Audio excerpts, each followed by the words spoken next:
Christmas is such a wonderful, wonderful time. It's one of my most favorite times of the year. Sometimes we think that Christmas is only for little children, but I think that the older I get, the more I enjoy Christmas. One of the advantages that we have when we get older is that we can look back on so many past Christmas celebrations, so many wonderful Christmas experiences, so many wonderful Christmas memories, and we collect more and more wonderful Christmas memories every year. Today I want to share one of my special Christmas memories with you. This one comes from a long, long time ago, and some of you who have known me longer may have heard this story before. That's one of the other advantages to being old. You get to tell the same stories over and over again. This one comes from a long time ago, about 20 years ago, when I was still a young university student. I had the chance then, in those days, to leave my hometown, to leave my home in Australia and go to Germany to study. While I'd been overseas a lot of times before, it'd always been with my family, never been on my own. So this was the first overseas trip for me by myself. It was an exciting opportunity. It was an incredible experience to go to Germany, one that I know that many of you have also had. You've also had chances to go and study abroad. I know that for some of you, being here now in Taipei is your first chance to be alone, living abroad on your own overseas. It's always so exciting to travel. But part of that excitement comes from doing something that's always a little bit risky. It's always a bit risky to go far away, to leave everything and everyone that we know, to go into a new culture, to go into a new language and have to depend on ourselves to get by. I know the Taiwanese have this good saying, 在家靠父母，出外靠朋友. When at home, depend on your parents. When you go abroad, depend on your friends. That's a nice saying. That's all well and good, except if you go somewhere where you don't have any family and you don't have any friends. Then you have to really just depend on your own, on yourself. When things go wrong then, who do you turn to? What can you do? You're really on your own. So when I went to Germany, the plan was that I would spend my first term in Berlin, in the north of Germany, and then I'd shift down for the second semester to southern Germany near Munich.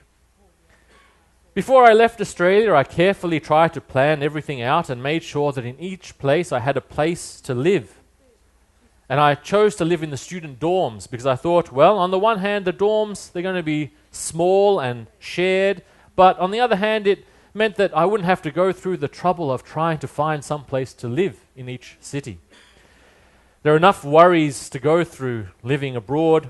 Didn't want to have the extra troubles of trying to find my own place to stay. So, living and studying there, it was stressful, but it was good. But what I didn't realize until the very last week of my first term was that the students could only stay in the dorms while classes were on. As soon as classes were over for the semester, that was it. You had to go. You had to leave the dorms. This wasn't a big problem for local students who could go back home. This wasn't a big problem for foreign students who could go back to their own country after the semester ended. But for me, because I had a second semester somewhere else, suddenly I realized I don't have a place to stay. This wasn't good. But I thought, well, I'll try my best. I'll try my best to find a solution to solve the problem on my own. So I went through all of my pockets, went through all of my things and got together all the money I had, and then I realized, actually, this is much worse than I thought. Because I didn't have enough money on me to pay for a hotel. I didn't have enough money for one night at a hotel, let alone for a few weeks.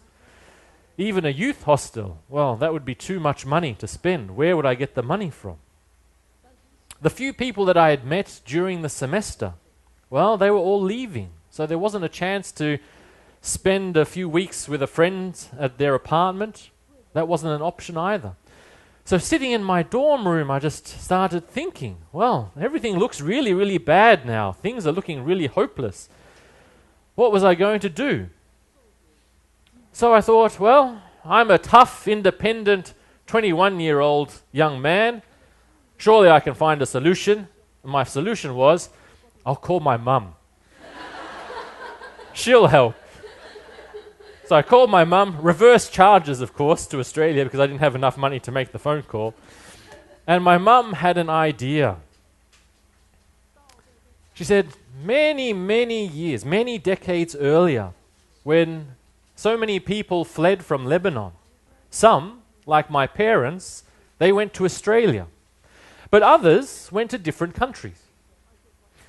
On my mother's side of the family, many of my mother's relatives had moved to France. This was a long, long time ago, but as far as she could remember, there was probably some of her family still in France now. She was fairly sure some of her first cousins or second cousins may be somewhere in France. She thought, well, France is kind of close to Germany, so maybe I could just travel over from Germany to France and stay with those relatives for a few weeks. Okay, well, did she have a phone number? No. Did she have an address? No. Did she know where in France these relatives lived? No.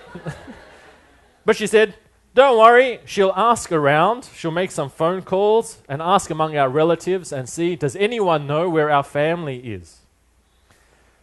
So I have to admit, this all sounded very, very hopeless to me. I had never met these people before, if they existed, and they certainly didn't know who I was. Was I just supposed to turn up on the doorstep one day and ask if I could spend a few weeks living in their house? Surely no one would ever agree to such a thing. I was really unsure about this whole plan, but my mother was certain. No, family is family, she said. And in the Middle Eastern culture, the laws of hospitality are everything. Of course they would look after me, she said. There was no doubt.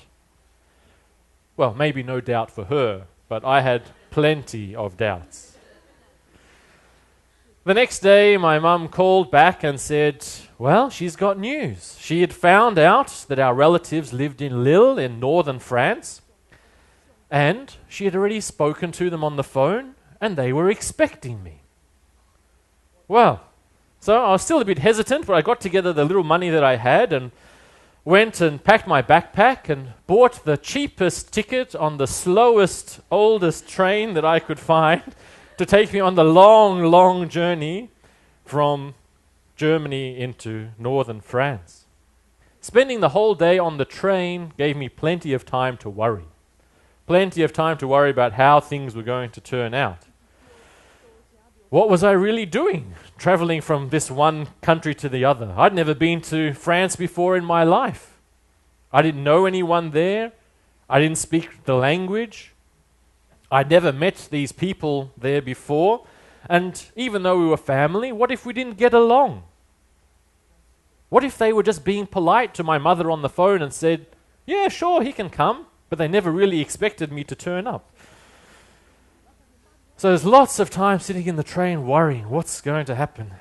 When I finally arrived at the station, there on the platform, on the station platform, was this large, burly guy looking at me kind of strangely. He looked at me, and I looked at him, and he looked at me some more, and then he came up to me and asked me in French, are you Stephen? And when I said yes, he broke out into a big smile and said, welcome, welcome. Gave me a big hug and welcomed me to the town. This was the start of what would become over the next few weeks a whirlwind of different greetings and welcomes and parties and dinners and nights at restaurants. I was taken to meet distant relatives and the relatives of distant relatives and the children of relatives. And I was introduced to everyone, and I pretended as much as I could that I could remember everyone's names. There's so many people to meet, so many people to get to know. During those few weeks, I had a chance to build up this special bond again. We hadn't seen each other I didn't know who they were. They didn't really know who I was. Our families had been apart for so long, but there was still this special bond there, a connection that remained despite all those years, despite all the distance that separated our families. Finally, when my time to return to Germany came, my newly discovered family drove me to the train station, and while we were standing on the train platform, waiting for the station platform, waiting for the train to come, they pressed some French francs into my hand, and I looked at the money strangely, and I thought, well, we didn't have the euro back then, so France and Germany had different money, and I said, well, thank you for the money, but I can't really use this in Germany. And they said, no, this is to save for when you come back. And I thought, well, that's marvelous, that's really great. I always remember this story as my own little Christmas miracle story. But for my mother, this wasn't a miracle. It was simply the laws of Middle Eastern hospitality. You care for others. You care for others, you welcome the traveler, and you especially care for family. I think many people in Taiwan have had similar experiences. Many, many, many years ago, long before the story of my own journey, a different man was slowly making his way on his own journey. This man slowly walked along the roads of Judea, heading back to the village of his own family, his own ancestors, back to his father's hometown, heading back to Bethlehem. But rather than being happy about this long trip home, the man was probably nervous, probably anxious, worried about what he would do when he got there.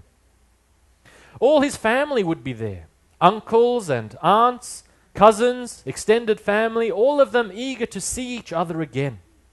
All of them eager to catch up on all the things that had passed, all the things that had happened over the years, all of them eager to meet long-lost relatives, long-lost family, to celebrate and renew these bonds of family that held them together. Around him on the road, other people were also traveling, also heading home, also heading for Bethlehem. Those people knew that reaching the end of their journey, this would be a really happy occasion. After all, the Middle Eastern laws of hospitality, they're absolute. These travelers knew, like my mother knew, that they would be welcomed into their father's homes, they would be hugged and greeted by expectant families, they would be given a place to stay, they would be given fresh food to eat, they would be given comfortable beds to sleep in. They would be cared by their families. The travelers might not have seen these people before. They might not have seen their relatives for many years. But that didn't matter, because they all knew family is family.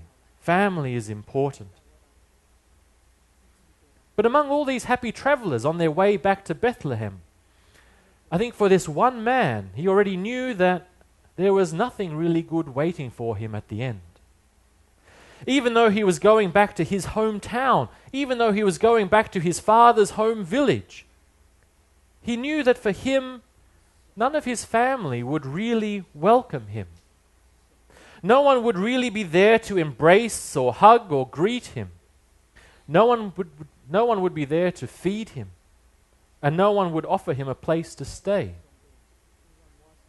No one in his family's household, no one in his father's household would open their doors to him, and no one would be happy to see him. Why? Well, he only brought shame and disgrace with him for his family. Sometimes it's hard for Westerners to remember the power of a society that runs on these principles of honor and shame. But I think in Taiwan, people understand this a lot clearer than in the West. People understand the idea of being an embarrassment to one's family, of losing face, of shaming our parents and grandparents. So as this man walked slowly along the road toward his hometown, I think he would have been very aware of his new status, his new position now as a social outcast, as someone rejected by his family. Why? Well, because next to him, riding on a donkey, was a young woman, the young man's bride. And she was pregnant with someone else's baby. In Matthew chapter 1, Matthew tells us that Joseph was a good man. Joseph was an honorable and righteous person, and he never intended to expose either his own family or Mary's family to public shame or to this type of public disgrace. He knew that the best thing in this situation was probably a quiet divorce. Let's break everything off quietly, not make a big deal out of things, save face for everyone. That would have been the sensible thing to do. But we know that's not the way things worked out. In a dream, an angel came to Joseph and encouraged him and told him, no, don't divorce Mary, get married. Still get married. And Joseph listened to the angel. He kept Mary as his wife, even though he knew that things would be difficult. He knew that it would cause a lot of public disgrace for him and for his family and for Mary's family. People would say, oh, there goes that fool Joseph. Of all the girls in Israel, he has to choose one who's already pregnant with someone else's baby. So now, despite the laws of hospitality, turning up to his family's hometown, he knew that there wouldn't be a family welcome for him. There wouldn't be a family welcome for him and his new wife. No one would want them. No one would allow this shameful couple to step foot in their homes and bring disgrace on their houses. Why did Joseph do this, people would say? Why did he have to do such a shameful thing to us? Does he think he's the prophet Hosea to go and marry some adulterous woman and shame us all? In the space of a single verse, one really horrible verse in Luke's story, Luke quietly fills us in on this sad, sad situation. Luke tells us how this sad journey to Bethlehem ends.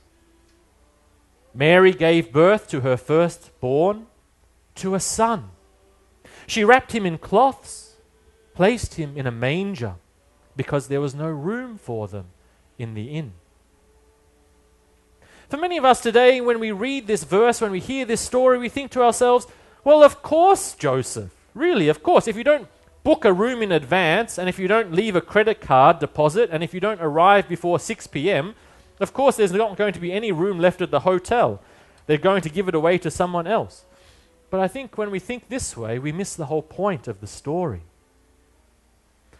Joseph is going back home. Joseph is going back to his father's hometown, the place where all his relatives are, the place where all of his family is. So why is he looking for an inn? That's a very strange thing to do. The original hearers of the story, they would have been immediately very clear about what was going on here. When we see the text with Middle Eastern eyes, we understand this culture based on honor and shame, and we understand immediately why Joseph, returning to his family's hometown, was forced to look for a room not in the family home, but at an inn. His presence and that of his pregnant, adulterous wife, that would have been a disgrace to the family. Who would open their doors to them? So being turned away from family homes, being shut out and cut off from the rest of good, solid, moral society, this young couple had no other option but to find any place, some place, where they could sleep. But we could also understand this verse a different way.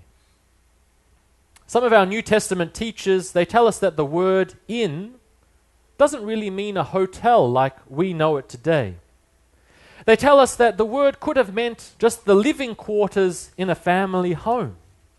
In those days in Israel, homes were divided into two parts. You had the part where the family lived and the part where they kept the animals, the part where the animals stayed at night.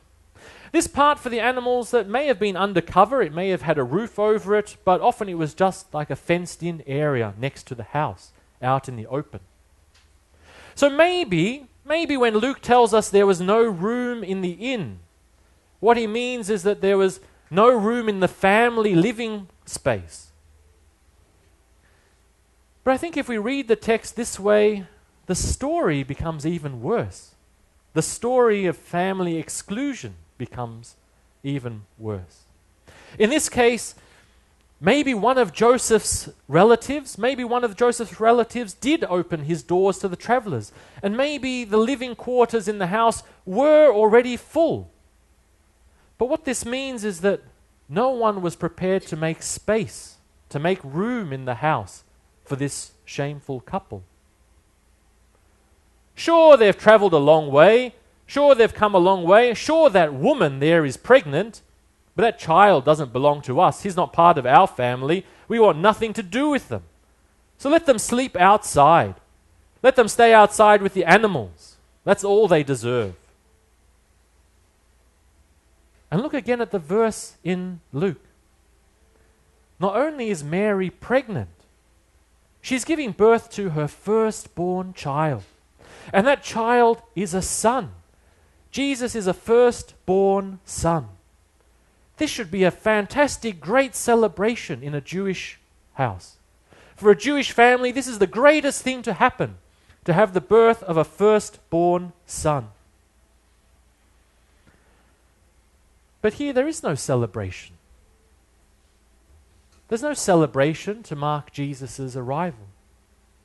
On the contrary, not a single person seems to care. Not a single person comes to help. Mary and Joseph are surrounded by family, surrounded by relatives in their father's hometown, but there's no other woman or midwife who comes to help Mary. She goes through the delivery on her own. And there's no other woman to come and care for Mary or for this newborn son after the birth.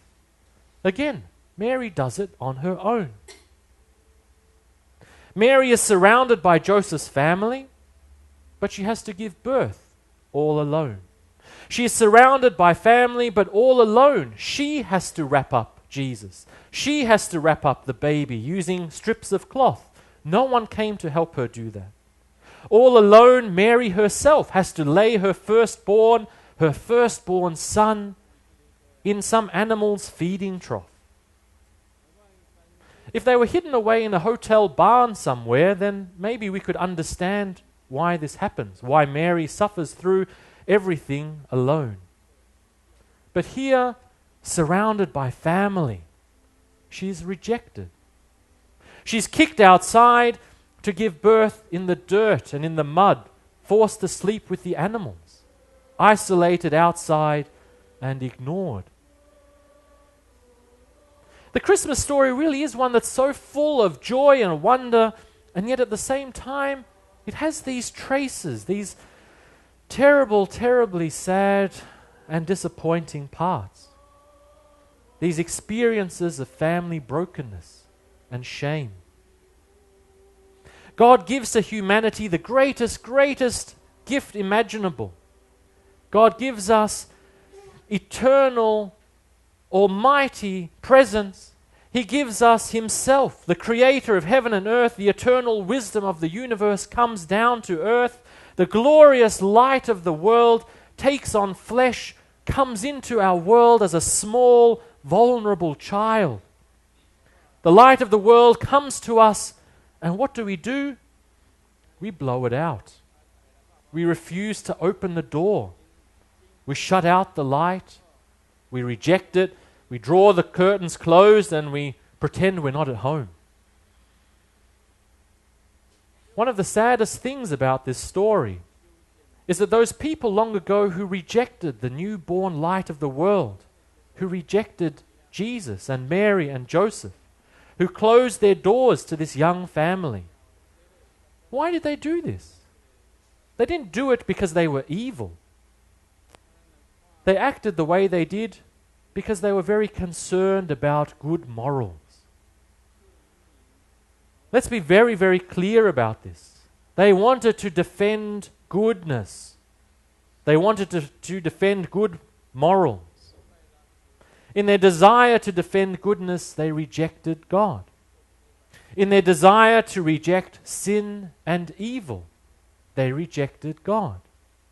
In their desire to punish those people who fail to live up to our moral standards, they rejected God.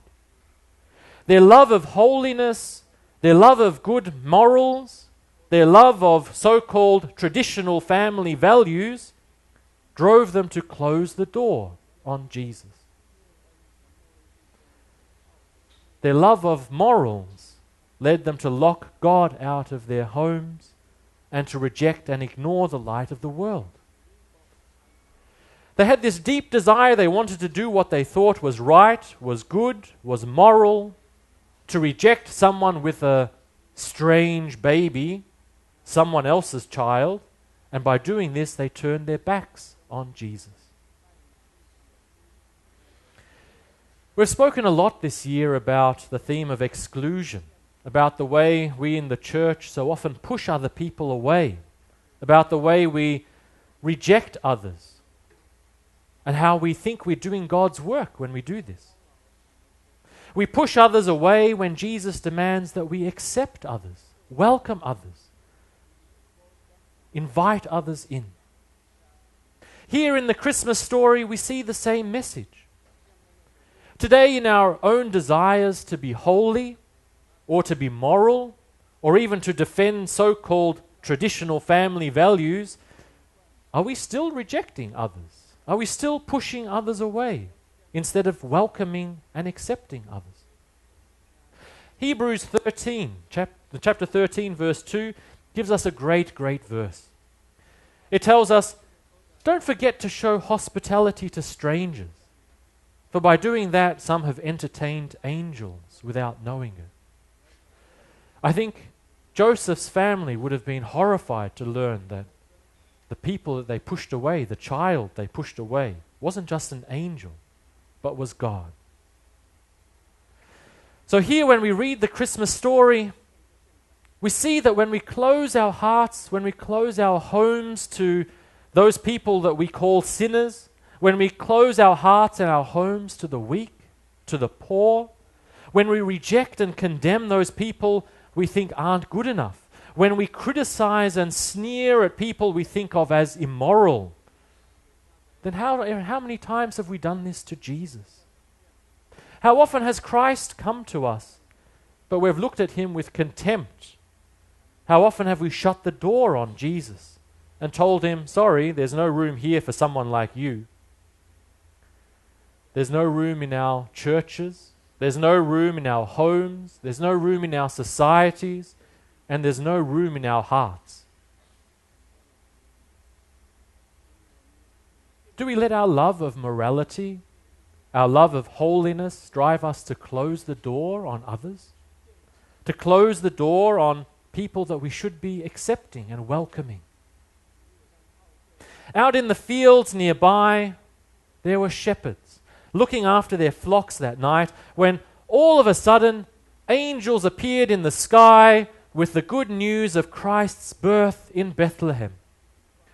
They were praising God, they were singing, saying, "Glory to God in the highest, and on earth, peace to all people." This Christmas time, I hope we can remember God's blessing, God's Christmas blessing that comes to all people around us, to those in our families who we love, but also to those in our families that we might think, well, they're a bit awkward and uncomfortable. The blessing comes to those in our society who are respectful, who are respectable people, who are our good friends, but also comes to those who we may have ignored and rejected because they don't live up to our moral standards. The light of the world has come to us. The light of the world has come to all of us. The hope of the world has come to save us, to save sinners, sinners like us. So don't close yourself to the light. This Christmas, don't close yourself off to the light, but let the light really come into your hearts and then go out into the world and share this light with others. Share this incredible light of God's love with all the people around them. Let them know that this is a wonderful, wonderful Christmas with wonderful good news. Let's pray together.